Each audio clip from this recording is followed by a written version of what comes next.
tahu tentang Praktis Smart Berwol. Selamat menyaksikan.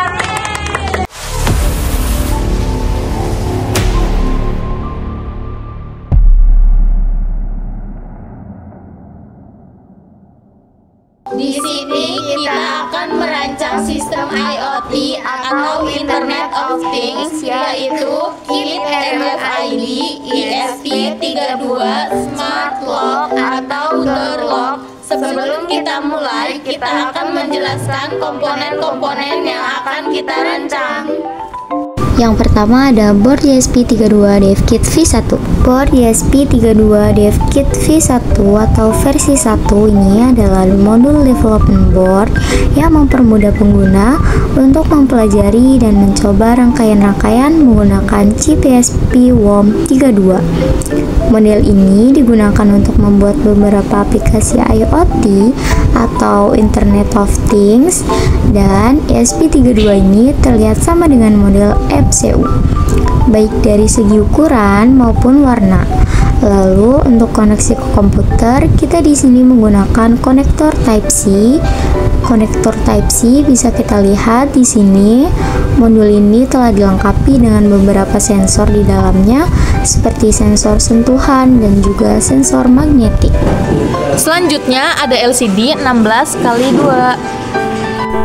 Oke, untuk rangkaian kedua itu LCD 16x2 dengan nama lain LSCD 1602 atau 1602A atau 16x02. Di sini disebut dengan LSCD 16x2 karena jumlah kolomnya ada 16 dan barisnya ada 2. Oke, lalu di belakangnya di sini sudah tertanam inter-integrity circuit atau sering disebut dengan I2C. Ini adalah standar komunikasi serial 2 arah menggunakan 2 saluran yang didesain khusus untuk mengirim maupun menerima data. Sistem I2C terdiri dari saluran SCL.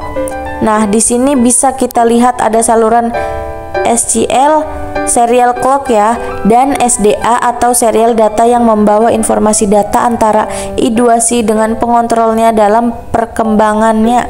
Agar pin yang dipakai oleh LCD semakin sedikit, maka ditambahkan sebuah metode komunikasi I2C dengan menambahkan modul I2C pada LCD tersebut. Nah, di pasaran terdapat banyak sekali jenis LCD, namun pembahasan kali ini kita hanya akan membahas mengenai LCD yang biasa kita pakai untuk keperluan display, microcontroller, yang salah satunya seperti yang saya pegang ini. Untuk LCD yang bisa dipakai untuk keperluan microcontroller sendiri ada beberapa jenis dan ukuran berdasarkan jumlah karakter, yaitu diantaranya adalah yang saya pegang 16x2, lalu yang selanjutnya 20x4, jadi tergantung di situ. Ini 16x2 ya, jadi ada lagi jenisnya yang 24, jadi ada 20 kolom dan 4 baris itu. Nah, lalu di sini ada PCB atau Printed Circuit Board. PCB yaitu singkatan dari Printed Circuit Board, merupakan alat yang digunakan untuk menghubungkan komponen elektronik dalam komputer dengan lapisan jalur konduktornya. Kemudian selanjutnya yaitu RFID RC522. RFID RC522 di sini untuk membaca kartu RFID atau RFID reader dibedakan menjadi 2 macam, yaitu pasif dan aktif. Membaca dari RFID aktif, lalu yang kedua adalah RFID pasif RC522. Di sini bisa dilihat 522 reader atau writer pengaplikasian Philips MFRC 522 yang dirancang agar gampang untuk digunakan dengan harga yang relatif murah. Modul ini menggunakan frekuensi 13.56 MHz yang memungkinkan dalam penulisan RFID dengan jarak yang dekat. Jadi untuk menempelkan nanti yang akan membuka door lock. Di sini ada traffic light. LED traffic light ini terdiri dari 3 LED. Yang pertama ada warna merah, kuning, dan hijau yang disusun secara sejajar masing-masing LED pada modul LED. Traffic light ini telah dilengkapi dengan resistor 220 ohm sehingga untuk mengoperasikan LED traffic light tidak lagi memerlukan resistor tambahan. Lalu ini ada keychain atau keytag. Keychain yaitu gantungan kunci yang bisa kita tempelkan untuk membuka kunci yang bisa dibaca oleh RFID sebagai pengganti kartu. Selanjutnya di sini ada pass button, ada yang berwarna merah dan ada yang berwarna hijau. Tombol modul atau pass button. Modul tombol dirangkaikan kepada PCB. Ada beberapa fungsi untuk mereset atau berganti mode dan lain sebagainya. Nanti akan disambungkan ke PCB sesuai skematik. Kemudian di sini ada mode on off. Tombol on off untuk mengaktifkan atau menonaktifkan rangkaian yang sudah kita buat. Di sini 3 ampere lalu 250 volt AC KCB 11 sampai 101. Nah, selanjutnya di sini ada solenoid door lock. Solenoid door lock adalah kunci pintu elektrik berbasis solenoid yang dapat digunakan untuk membuat sistem keamanan. Solenoid lock ini bekerja pada tegangan 12 volt dan didesain dengan lubang mounting untuk memudahkan pemasakan skrup ke pintu. Dapat dikombinasikan dengan microcontroller untuk membuat proyek sistem keamanan rumah. Kemudian ada USB A to Type-C. USB A to Type-C digunakan untuk menghubungkan board SP32 ke laptop. Selanjutnya ada kabel jumper female to female. Kabel jumper female to female, di sini female karena di sini lubang ke lubang. Untuk menghubungkan antara komponen di sini ada banyak untuk cadangan. Jadi warnanya nanti tidak berpengaruh dengan warna yang penting. Nanti ketika skematik kita sesuaikan warnanya itu, sambungnya harus kemana, jangan salah. Nanti akan terjadi correlating. Disarankan ketika nanti merangkai, jangan dahulu disambungkan ke daya, baik ke komputer atau ke listrik. Dengan adaptor, jadi harus terlepas dulu. Dari daya listrik kita pastikan rangkaiannya sudah sesuai, baru nanti kita akan sambungkan ke sumber listrik. Nah, yang terakhir di sini ada adaptor. Adaptor untuk menghubungkan PCB kit RFID ESP32 ke adaptor. Dicolokkan lalu disambungkan ke sumber listrik, yaitu stop kontak atau lain sebagainya.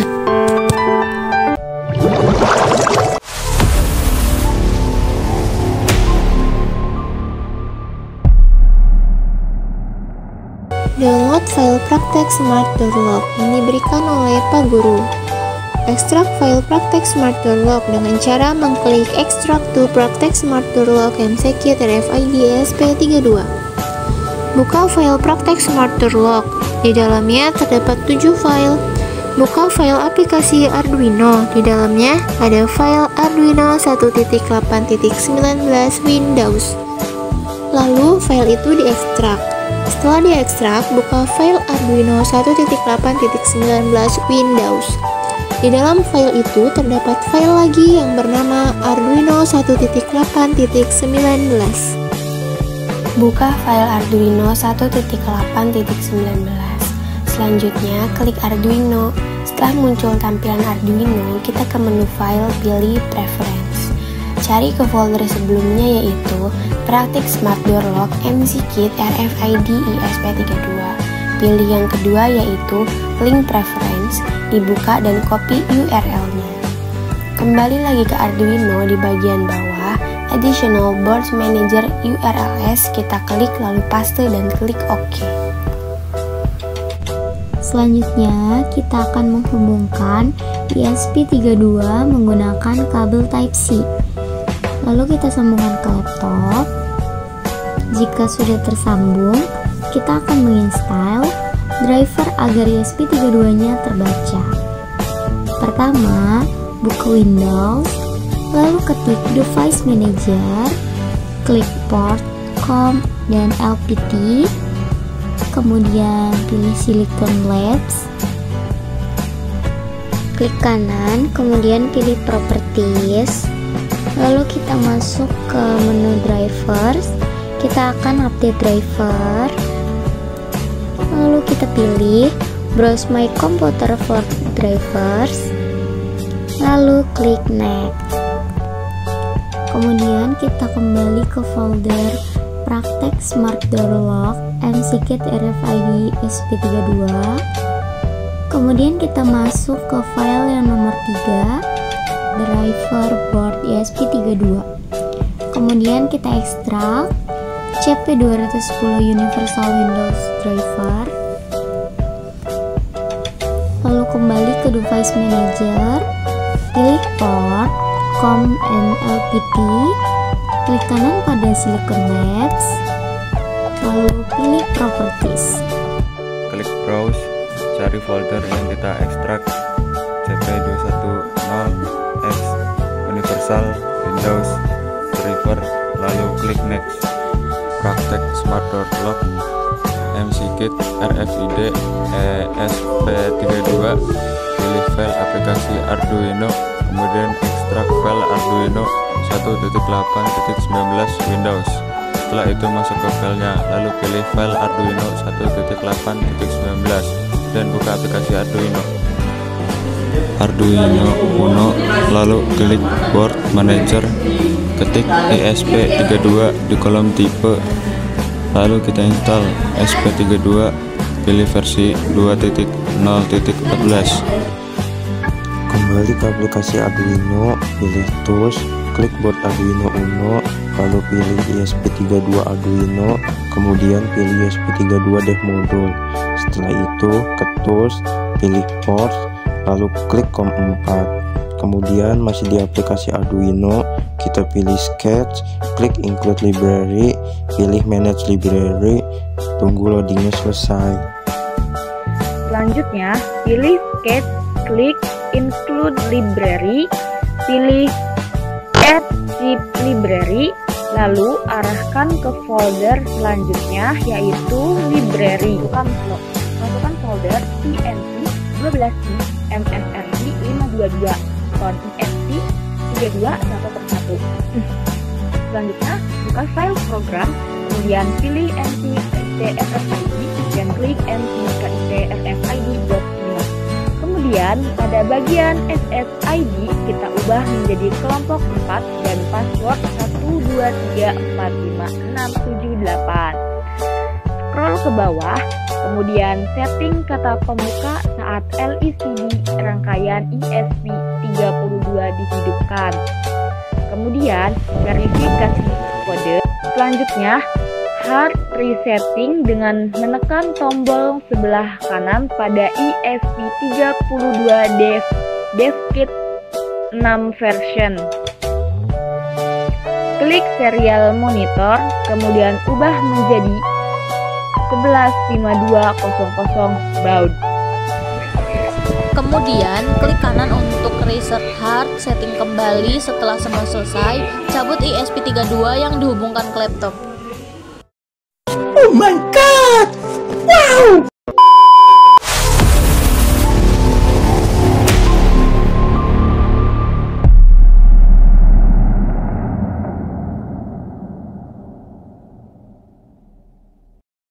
Kemudian kita akan merangkai sesuai dengan skematik rangkaian. Pertama, kita akan menghubungkan tombol warna hijau ke kolom RST yang berada di PCB. Selanjutnya, hubungkan kabel jumper ke LED traffic light. Hubungkan LED traffic light ke PCB dengan menggunakan kabel jumper. Spesifikasi kabel jumper dari LED traffic light ke PCB. Yang pertama, kabel di kolom G harus dicolokkan juga di kolom G. Yang kedua, kabel di kolom Y harus dicolokkan juga di kolom Y. Yang ketiga, kabel di kolom R harus dicolokkan juga di kolom R. Kemudian hubungan modul on-off ke kolom SW yang berada di PCB. Kemudian, kita akan menghubungkan LCD ke PCB dengan menggunakan kabel jumper.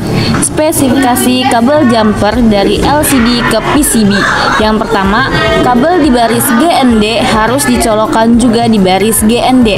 Yang kedua, kabel di baris VCC harus dicolokkan juga di baris VCC.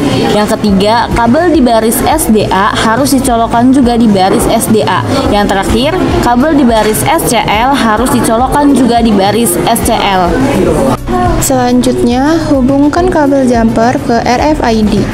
Hubungkan RFID RC522 ke printed circuit board atau PCB menggunakan kabel jumper. Spesifikasi kabel jumper dari RFID RC522 ke PCB. 1. Kabel di kolom SDA harus dicolokkan juga di kolom SDA. 2. Kabel di kolom SCL harus dicolokkan juga di kolom SCL. 3. Kabel di kolom MOSI harus dicolokkan juga di kolom MOSI. 4. Kabel di kolom MISO harus dicolokkan juga di kolom MISO. 5. Kabel di kolom IRQ harus dicolokkan juga di kolom IRQ. Kabel di kolom GND harus dicolokkan juga di kolom GND. 7. Kabel di kolom RST harus dicolokkan juga di kolom RST. 8. Kabel di kolom 3.3V harus dicolokkan juga di kolom 3.3V. Setelah itu, hubungkan board ESP32 DevKit V1 ke PCB. Colokan adaptor ke lubang DC12V yang berada di PCB. Jika sudah, colokan adaptor ke kontak listrik atau stop kontak. Jika ditekan tombol on, maka akan muncul tampilan awal, yaitu Informatika MAN 1 Kota Cilegon.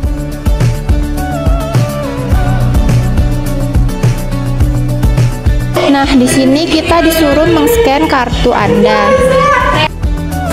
Tempelkan smart card pada RFID, kemudian akan muncul kartu berhasil didaftarkan pada LCD dan traffic light warna hijau akan menyala. Setelah smart card ditempelkan, akan muncul scan kartu selain master, lalu tempelkan key tag pada RFID. Ulangi secara cepat sampai kartu berhasil terbaca pada LCD. Kemudian, tempelkan key tag atau smart card pada RFID solenoid door lock akan terbuka dan muncul akses diberikan pintu dibuka pada LCD serta traffic light warna hijau akan menyala. Jika ditempelkan selain key tag atau smart card yang sudah diprogram, maka akan muncul master invalid try again pada LCD. Selanjutnya, di sini ada tombol hijau. Tombol hijau untuk mereset atau mengulang selain tombol on atau off. Jika ditekan akan muncul seperti semula dan akan muncul silahkan scan kartu Anda. Sedangkan Tombol merah untuk mereset atau mengganti master ID. Jika ditekan akan muncul master ID dihapus. selanjutnya kita akan mencoba uji dengan menggunakan handphone. Caranya, buka handphone, nyalakan WiFi, sambungkan ke WiFi kelompok makan dengan password yang sudah dibuat di program yaitu 123456778. Jika sudah terhubung dengan WiFi, buka Chrome, ketik 192.168.4.1 dan browse. Setelah di browse, akan muncul tampilan kunci pintu rumah, IoT, kontrol, solenoid, door lock. Jika dipencet tombol hijau yang tertulis terbuka di layar handphone, maka solenoid door lock akan tertutup. Jika dipencet tombol merah yang tertulis tertutup di layar handphone, maka solenoid door lock akan terbuka. Oh gitu. Cukup sekian video tutorial perakitan smart door lock dari kelompok 4. Kurang lebihnya mohon maaf. Wassalamualaikum warahmatullahi wabarakatuh. Kita kasih JJ dulu ya guys.